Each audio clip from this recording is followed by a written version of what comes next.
प्रधानमंत्री नरेंद्र मोदी पश्चिम बंगाल के दौरे पे हैं।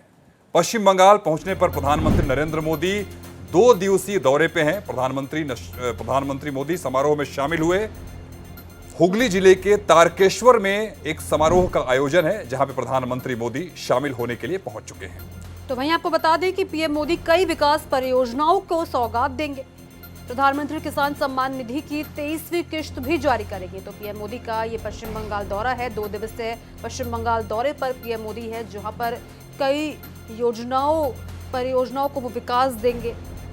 तो वहीं आपको बता दें कि पश्चिम बंगाल दिवस समारोह में भी वो शामिल हुए। हुगली जिले के तारकेश्वर में समारोह का आयोजन हुआ था, जहां पर पीएम मोदी शामिल हुए थे। ये 2 दिवसीय दौरा है प्रधानमंत्री नरेंद्र मोदी का, जिसके तहत पश्चिम बंगाल पहुंच चुके हैं, जिनका भव्य स्वागत किया गया।